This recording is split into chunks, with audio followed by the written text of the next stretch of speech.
WHO has been assessing this outbreak around the clock, and we're deeply concerned both by the alarming levels of spread and severity and by the alarming levels of inaction.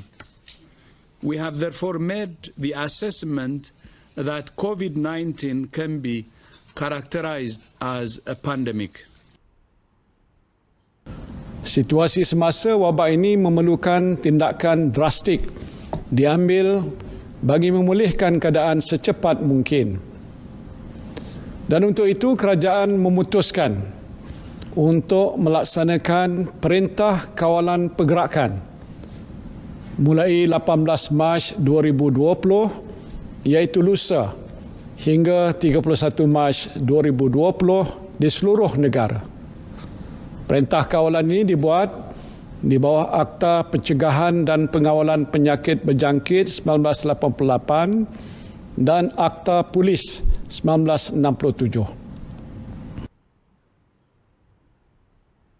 Sempena Hari Pekerja pada hari ini iaitu 1 Mei 2020, Kementerian Kesihatan Malaysia ingin mengambil kesempatan ini untuk mengucapkan Selamat Hari Pekerja kepada semua pekerja di Malaysia, khususnya semua petugas-petugas perubatan dan kesihatan, terutamanya mereka daripada barisan hadapan sama ada sektor kerajaan, swasta, sukarelawan dan juga badan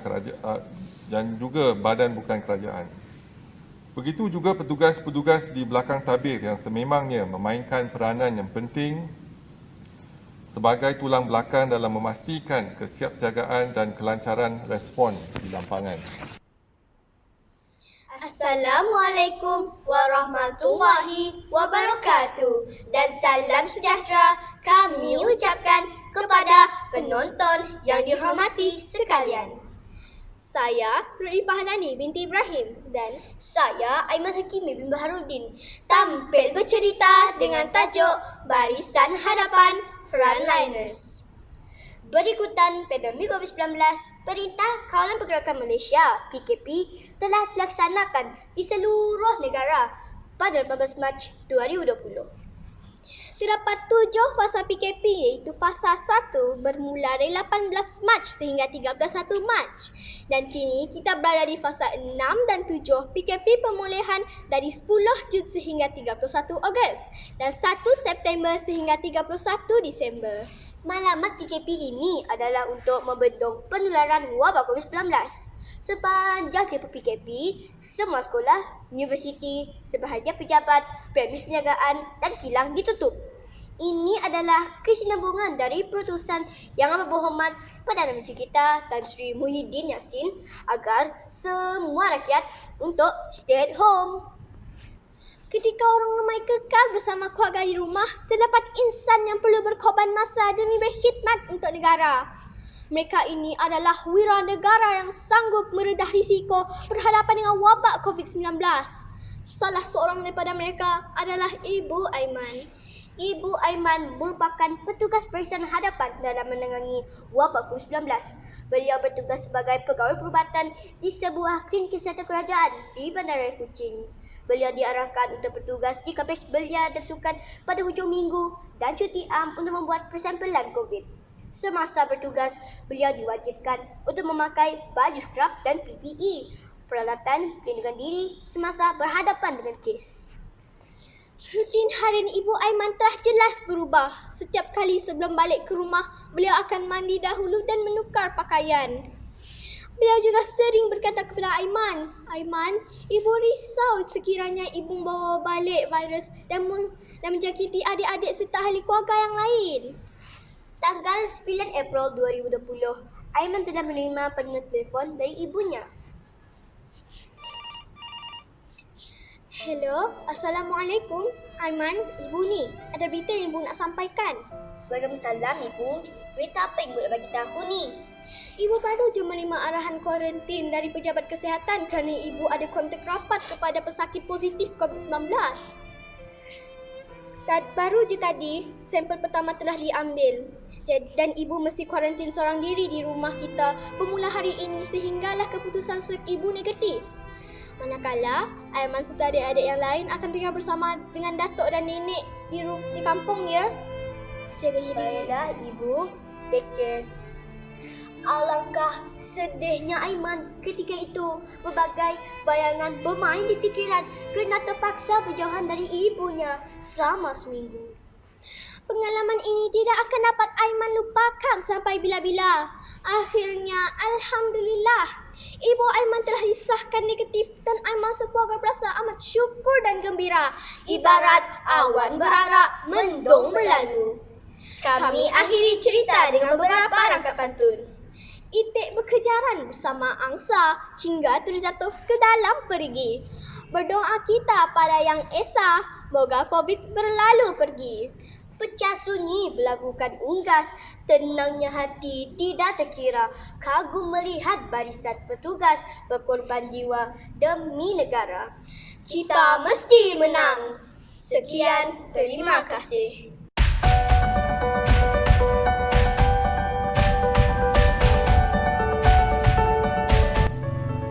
Hai, saya Ayana Karin Budi Abdurrahman Mujarai dan saya Niazara Binti Muhammad Rahadi. Hari ini kami akan bercerita tentang isu COVID-19.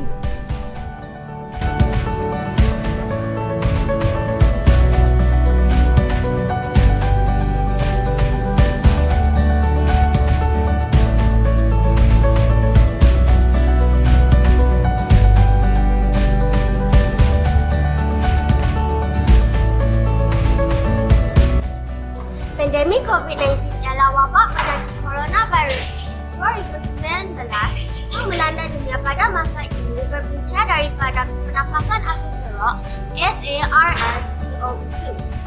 Virus ini tersebar melalui hembusan yang terhasil apabila orang yang dijangkiti batuk, bersin ataupun menghembuskan nafas. Kita boleh dijangkiti dengan penyakit virus ini apabila kita berdekatan dengan orang yang dijangkiti coronavirus atau menyentuh permukaan yang tercemar, kemudian menyentuh mata, hidung dan mulut. Pandemik COVID-19 telah disahkan merebak di Malaysia pada 25 Januari 2020. Setakat 1 September 2020, terdapat 9,354 kes disahkan, 9,075 kes yang telah pulih dan 112 kes kematian. Dengan penyebaran virus di semua negeri dan wilayah persekutuan di Malaysia sehingga 16 Mac, Kerajaan Malaysia telah memutuskan untuk melaksanakan PKP dari 18 Mac hingga 31 Disember 2020 untuk menekan penambahan kes positif dalam negara. Antaranya adalah larangan menyeluruh pergerakan dan perhimpunan ramai di seluruh negara termasuk aktiviti keagamaan, sukan, sosial dan budaya. Sekatan menyeluruh semua perjalanan rakyat Malaysia dan pelancong keluar dan dalam negara. Penutupan semua taska, sekolah kerajaan dan swasta dan juga institusi pendidikan rendah, menengah dan peruniversiti. Penutupan semua permis kerajaan dan swasta kecuali yang terlibat dengan perkhidmatan penting negara. Terdapat langkah-langkah yang harus dilakukan bagi mengelakkan COVID-19 daripada menular. Pertama adalah dengan melakukan saringan jika seseorang mendapat simptom-simptom COVID-19. Kedua adalah dengan mengkuarantinkan diri jika kita baru pulang dari luar negara. Ketiga, memakai topeng muka terutamanya sekali ketika berada di tempat yang sesak. Keempat, kekal berada di rumah atau stay at home. Kita hanya keluar rumah jika ada perkara yang penting. Kelima, menjaga kebersihan diri dan kawasan rumah. Keenam, menjaga jarak 1 meter. Banyak nilai-nilai murni yang telah kita terapkan sebagai usaha untuk memutuskan rantaian COVID-19. Pertama, COVID-19 mengajar kita tentang kesihatan diri dan kebersihan setempat. Orang ramai sedar keperluan untuk menggunakan cecair pembasmi, kuman dan mencuci tangan secara lebih kerap. Kedua, masyarakat menjadi lebih peka akan kepentingan menjaga kebersihan. Kedai-kedai runcit dan pasar raya menyediakan kemudahan untuk orang membeli belah sambil menjaga penjarakan sosial. Ketiga, masyarakat menjadi lebih kreatif. Ramai orang telah menggunakan e-wallet atau telefon pintar sebagai cara untuk membuat pembayaran dengan menghasilkan sentuhan tangan. Ini secara tidak langsung akan membantu perkembangan teknologi yang sebelum ini sukar berkembang. Keempat, masyarakat yang sebelum ini beranggapan bahawa pejabat sebagai cara untuk bekerja sudah pandai melakukan secara work from home. Masyarakat menjadi lebih prihatin dan mula berfikir tentang cara penyelesaian yang sebelum ini dipandang remeh. Kelima, pendedahan dengan teknologi terbaru di mana murid-murid sekolah didedahkan dengan pembelajaran secara online seperti Google Classroom serta bimbingan dari guru pengajaran melalui aplikasi WhatsApp dan juga Telegram. Keenam, masyarakat mula menginsafi segala perkara yang diambil mudah sebelum ini. Sebagai contoh, masa bersama keluarga.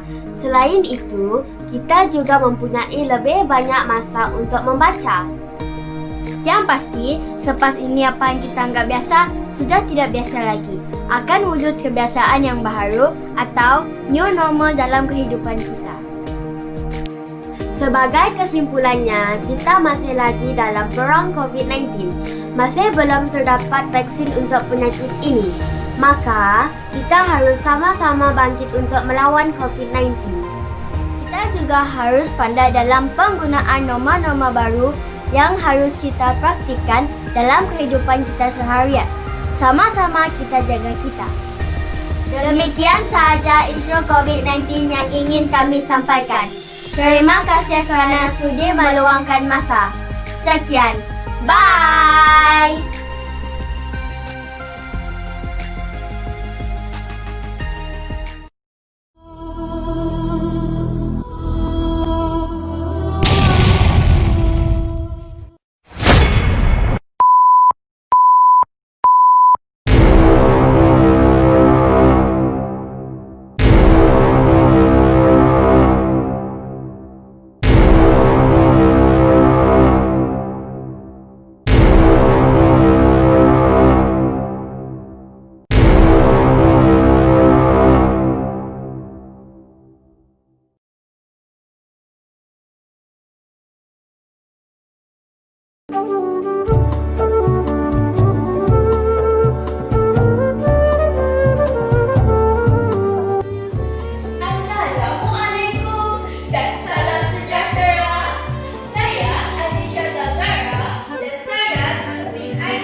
jika kita bersatu, patuh pada SOP, coronavirus pasti tewas.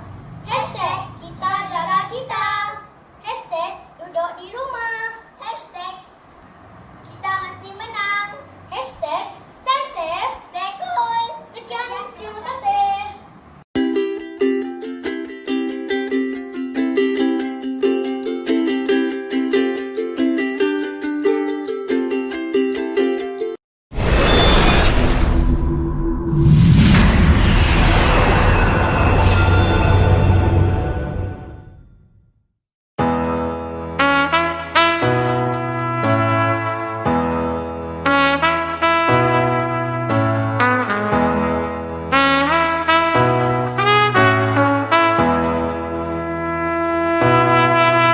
When I need motivation, my one solution is my queen, cause she stays strong. Yeah, yeah, she is always in my corner, right there when I wanna. All these other girls.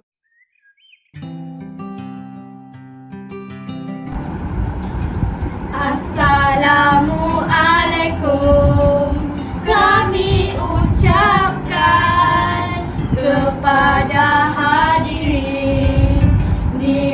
sekalian, dengarlah cerita, wahailah teman. COVID-19 kita hindarkan, bantu membantu amalan mulia, namun utamakan norma yang baru. COVID-19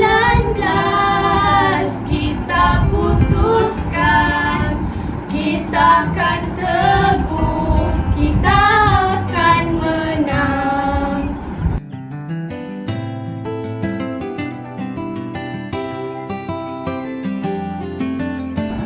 Assalamualaikum warahmatullahi wabarakatuh, dan salam sejahtera.